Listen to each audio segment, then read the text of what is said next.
Durante mucho tiempo se pensó que las montañas se formaban por movimientos verticales. Se pensaba que eran fragmentos de tierra que se elevaban. Eso encaja bien con la forma topográfica que tiene. Sin embargo, al cabo de los años y después de una gran polémica, se ha visto que los principales motivos para que se formen las montañas no son movimientos verticales, sino horizontales. Eso no quita que pueda haber movimientos verticales y que participen de alguna manera en la formación del relieve. De eso vamos a hablar en este vídeo. Vamos a ver qué movimientos verticales son los que se admiten hoy en día. Y para poder entender bien este tipo de movimientos, vamos a comenzar viendo un pequeño vídeo con material casero. El vídeo está grabado en un país angloparlante y entonces al material le llaman Flubber. Creo que en español, bueno, en nuestro país, al material que vamos a ver se le llamaría, en mi época, Blandiblob. En la vuestra creo que se le llama slime. Vamos a verlo. El experimento que estamos viendo viene a simular lo siguiente. Estaba todo etiquetado. La masa de color amarillento representaría la astenosfera. Es un medio viscoso con una cierta densidad. La litosfera, por encima, es una película muy fina en comparación con el grosor del resto de las capas. Y a continuación, la otra masa que ponen en el experimento, en este caso es también slime, representaría un peso adicional. En el vídeo representa hielo, pero podría ser cualquier otro peso. Si nosotros lo colocamos, lo que va a ocurrir es que se hunde, más o menos dependiendo de la densidad de ese segundo cuerpo.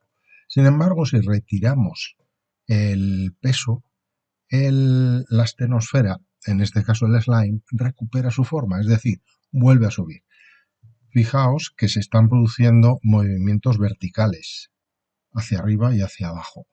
Y lo que está sucediendo es simplemente una consecuencia del principio de Arquímedes. Cuando un cuerpo se coloca sobre un líquido, va a experimentar un empuje que es igual al peso del agua que desaloja. Por eso los cuerpos flotan, aquellos que flotan. A este equilibrio de las masas rocosas en otra masa más viscosa se le denomina isostasia. Se han propuesto varios modelos para explicar la isostasia, pero en la actualidad nos quedamos con el que os voy a explicar. La idea es la siguiente. El medio viscoso, como hemos visto en el experimento, sería la astenosfera. El cuerpo sólido que flota sería la litosfera. En principio podemos asumir que la litosfera tiene una densidad homogénea y la astenosfera también. De modo que la litosfera se hundirá más o menos dependiendo del tamaño de los bloques. Un bloque de gran tamaño, como podemos ver en este dibujo, se hundirá más, pero también va a sobresalir más que el resto. Eso sí, fijaos que igual que le ocurre a un iceberg, la parte que queda sumergida es bastante mayor que la parte que queda emergida. Otra cuestión interesante. ¿Qué ocurre si nosotros añadimos o quitamos peso a alguno de estos bloques? Lo vamos a ver ahora en otro vídeo de un geólogo de la Universidad de Liverpool. Pensadlo vosotros. Si yo cojo y en uno de estos bloques de madera pongo un peso, ¿qué ocurrirá con ese bloque? Efectivamente, se va a hundir un poquito y el hundimiento va a ser proporcional al peso que hemos añadido. Análogamente, si yo retiro el peso, el bloque se va a elevar. Trasladad esto a la corteza terrestre. Aquellas zonas de la corteza terrestre que reciban un sobrepeso se van a hundir. Ese hundimiento se llama subsidencia. Sin embargo, en aquellas zonas de la corteza que se vean aligeradas de materiales y por tanto de peso, van a elevarse. Luego veremos algunos ejemplos geológicos. Vamos a ver ahora este vídeo de Liverpool con ejemplos de cómo funciona la isostasia. El vídeo completo os lo dejaré a vuestra disposición en el aula virtual para que lo podáis ver. Está en inglés, pero está subtitulado y creo que se le entiende bastante bien. Place, and this controls how it floats on the mantle. So first of all, we have a very light box. This is not a dense object at all. And so if we put that gently in the water, no surprise there, it will float. What I want us to focus on here is the fact that, can you see that some of it's below water and some of it's above water? So this time I've made a more dense box just by putting some sand in. So if we now look at this, I need to put it in gently. Now can you see it's the same shape and size as the other box, but now if we look at water level or the Earth's surface, you can see that now it has a sticking up part like a mountain range, but it has a sticking down part as well. And one of the fundamental things that people discovered about the Earth. Pero como os decía antes, los movimientos horizontales son los auténticos protagonistas en el modelado no en el modelado del relieve, sino en su origen, en la formación de las cordilleras. Vamos a ver cómo se pueden producir estos movimientos. En esencia vamos a estudiar dos teorías: la teoría de la deriva continental de Alfred Wegener y la teoría de expansión del fondo oceánico. Con eso terminaremos el vídeo de hoy. La teoría de la deriva continental fue propuesta por Alfred Wegener en 1912.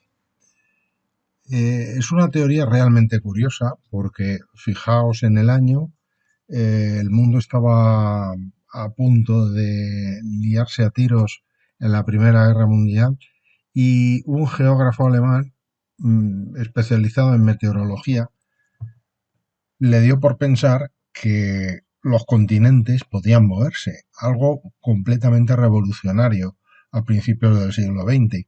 De hecho, le llovieron las críticas, entre otras cosas porque estaba haciendo afirmaciones sobre un campo que no era el suyo, que sería la geología. Los geólogos no encajaron bien que un geógrafo, un meteorólogo, les viniera a explicar a ellos lo que ocurría en la superficie terrestre. Y además, como todos los genios, fijaos que en una sola frase resume perfectamente lo que quería decir. Luego además aporta un montón de pruebas, luego hablamos de ellas. Fijaos, los continentes se desplazan sobre otra capa más densa de la Tierra, que conforma los fondos oceánicos. Fantástico. Vista en la actualidad, habría que matizar esa frase. Pero, en esencia, eso es la deriva continental. Los continentes se pueden desplazar, no ocupan posiciones fijas. Y vamos a ver un vídeo en donde se reconstruye todos los movimientos de los continentes desde hace 500 millones de años hasta la actualidad. Es un vídeo fantástico.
Las pruebas en las que más hincapié hizo Wegener son las pruebas geográficas que os muestro en esta imagen.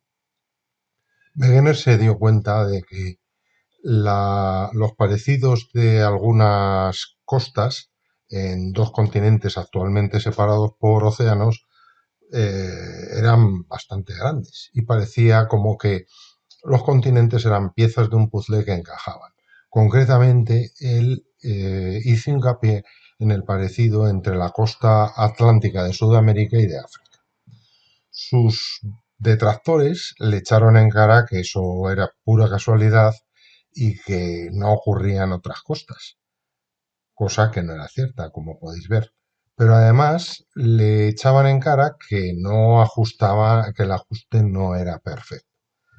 Claro, Wegener intentó hacer el ajuste utilizando el nivel de la costa. Sin embargo, posteriormente se hicieron reconstrucciones por ordenador, como esta que veis aquí, que utilizaron no la línea de costa, sino la línea de la plataforma continental, que es la parte del continente que aparece sumergida. Y ahí, sin embargo, sí que los encajes resultan perfectos. Por ejemplo, si nos fijamos en el contorno de la India y de África, no encajan. Pero es que no tienen que encajar. Fijaos que la plataforma continental las une, es decir, forman parte de la misma pieza. ¿Vale? O por ejemplo, si intentáis encajar la India o África con Australia, tampoco encaja, pero si lo hacemos por la línea de la plataforma continental, sí que encaja. Aunque al principio pasaron más desapercibidas, las pruebas paleontológicas cobraron una gran importancia con el tiempo. Aquí tenéis 4 de los ejemplos utilizados por Wegener para demostrar esto. Posteriormente, además, se convirtieron no solo en pruebas de la deriva continental, sino que fueron utilizadas también por los evolucionistas para apoyar la teoría de Darwin. Por ejemplo, este fósil de aquí, Cygnonnatus, es una especie de reptil que digamos que lo más parecido a un animal actual sería un cocodrilo. Se han encontrado fósiles de esta especie en Sudamérica y en África. Es decir, si no fuera cierta la deriva continental, tendrían que cruzar el Atlántico, cosa que parece poco probable que pueda hacer un animal de las características de un cocodrilo. Además es que si juntamos los continentes, coinciden las áreas de distribución, como veis. Lo mismo ocurre con Mesosaurus y Lystrosaurus, que son estos dos fósiles que veis también en esta pantalla. Y el caso más espectacular es una especie de lecho, Glossopteris, cuyos fósiles se han encontrado en distintos continentes del hemisferio sur, formando la línea que veis aquí en color verde, que encaja si unimos todos los continentes. Demasiada casualidad para pensar que estos fósiles, estas especies, han podido vivir justo donde se les ha encontrado si los continentes siempre hubieran estado como los conocemos en la actualidad.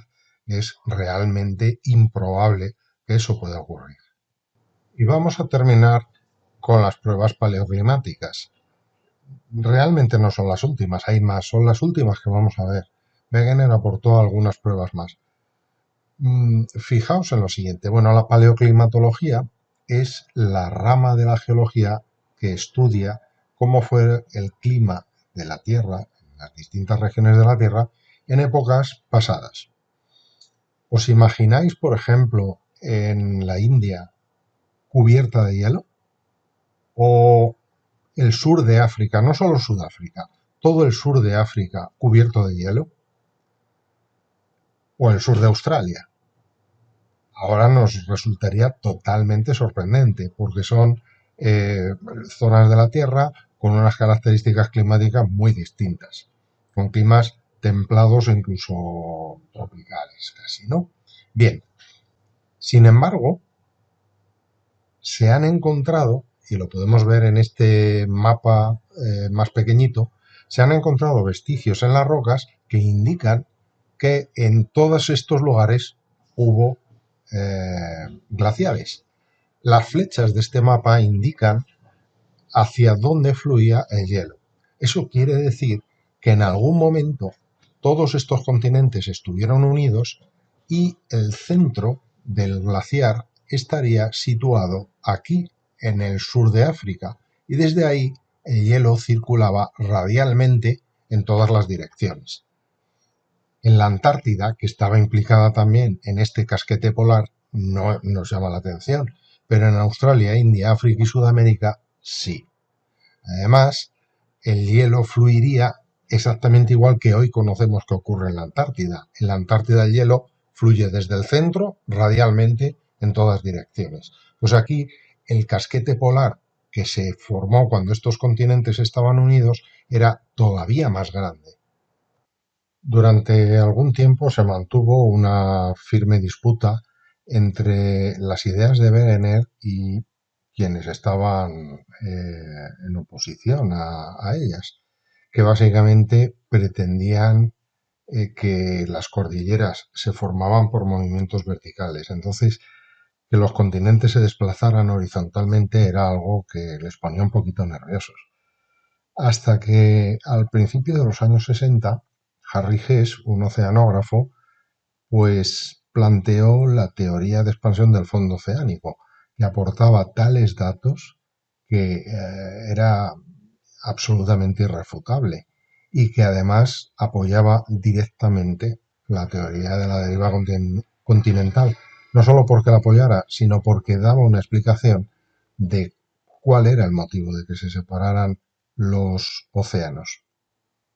Uno de los datos claves fue esta imagen de bandeado magnético, que consiste en lo siguiente.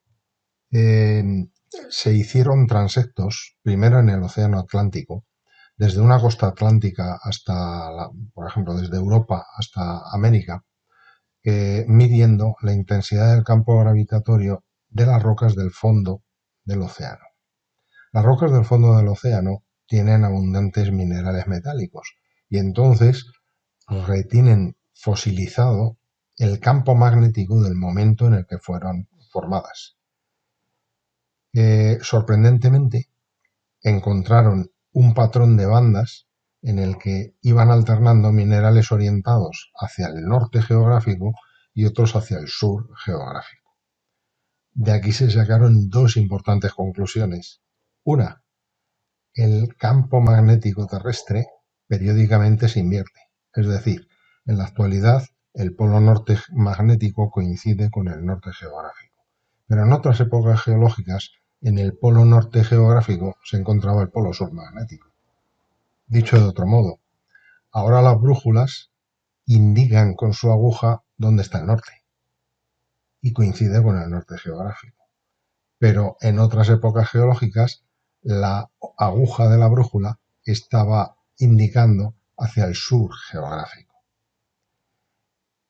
Claramente nos estaba indicando que desde el centro de los océanos se produce una emisión de rocas volcánicas que va separando progresivamente los continentes. Y por si esto fuera poco, esta otra imagen en donde se estudió la antigüedad de las rocas, pues termina de confirmarlo. Efectivamente, las rocas más modernas que hay en los fondos oceánicos se encuentran en el centro de los océanos, que es el lugar donde se emiten. Y progresivamente va aumentando su antigüedad hasta alcanzar la máxima antigüedad en las costas continentales. Aproximadamente, esto nos permite además calcular o estimar cuál es la antigüedad de los océanos. Vienen a tener aproximadamente unos 200 millones de años de antigüedad. Es decir, durante 200 millones de años se han estado formando, han ido ensanchándose poco a poco. Todas estas teorías, tanto la teoría de la deriva continental como la teoría de expansión del fondo oceánico, desembocó en una última teoría que veremos en el próximo vídeo, que es la teoría de la tectónica de placas, que realmente lo que hace es refundir todo esto y además conectarlo con los principales fenómenos geológicos, que es explicar cómo y dónde se producen los terremotos, explicar cómo y dónde se producen los fenómenos volcánicos y la pregunta más importante en geología, cómo se forman las cordilleras. Con esto terminamos el vídeo de hoy. Como siempre, espero que os sea útil, que sea una herramienta de aprendizaje satisfactoria para vosotros. Y hasta el próximo vídeo. Espero que lo disfrutéis.